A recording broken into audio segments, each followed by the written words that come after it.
বাংলাদেশের অপরূপ প্রকৃতি, রক্তক্ষয়ী ইতিহাস আর দারুণ এক উদীয়মান অর্থনীতি হিসেবে এর অবাক করা উত্থানের একটা দ্রুত সারসংক্ষেপ নিয়ে সাজানো হয়েছে আমাদের আজকের এই আয়োজন। The pulse of the delta প্রবন্ধের উপর ভিত্তি করে আজ আমরা দেখব ১৩০০ নদীর পলিতে গড়া একটা দেশ কিভাবে তার চরম কঠিন অতীতকে পেছনে ফেলে আজকের বিশ্বের অন্যতম এক বিস্ময়ে পরিণত হল। প্রথমত, এর বৈচিত্র্যময় প্রকৃতির কথাই ধরুন না।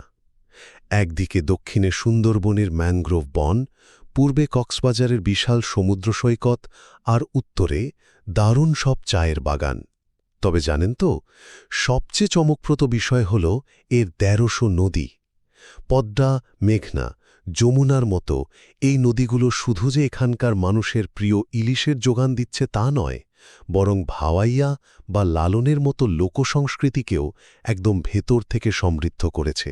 খরস্রোতা নদীর এই বাঁক বদলানোর মতোই এদেশের মানুষও কিন্তু যে কোনো কঠিন পরিস্থিতির সাথে লড়াই করে টিকে থাকতে দারুণ পটু। দ্বিতীয়ত, একটু চিন্তা করে দেখুন তো ওদের টিকে থাকার সংগ্রামটার কথা। ১৯৪৭-এর দেশভাগের পর ১৯৫২ সালে শুধু নিজেদের মাতৃভাষা বাংলায় কথা বলার অধিকারের জন্য তারা রাজপথে অকাতরে প্রাণ দিয়েছিল। ইতিহাসে এমনটা ভাবা যায়? এরপর ১৯৭১ সালের মুক্তিযুদ্ধে একটা স্বাধীন দেশ আর পতাকার জন্য তাদের সেই রক্তক্ষয়ী লড়াই এবং ৩০ লক্ষ শহীদের আত্মত্যাগ, নিজেদের অস্তিত্ব রক্ষার এই যে এক অদম্য মানসিকতা, এই জীবনী শক্তিটাই কিন্তু আজ তাদের অর্থনৈতিকভাবে সামনের দিকে এগিয়ে যাওয়ার প্রধান চালিকা শক্তি। পরিশেষে চলুন দেখি আধুনিক বাংলাদেশের এই অবিশ্বাস্য উত্থান।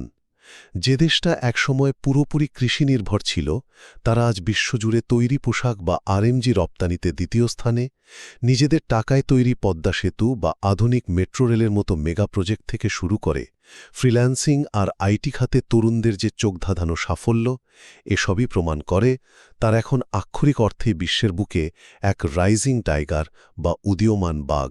শত প্রাকৃতিক দুর্যোগ আর অভাবনীয় সব বাধা পেরিয়ে সবুজের এই মায়াবী জনপদ তার অজেয় মনোবল নিয়ে এক উজ্জ্বল ভবিষ্যতের দিকে ঠিক এভাবেই দুর্বার গতিতে এগিয়ে যাচ্ছে।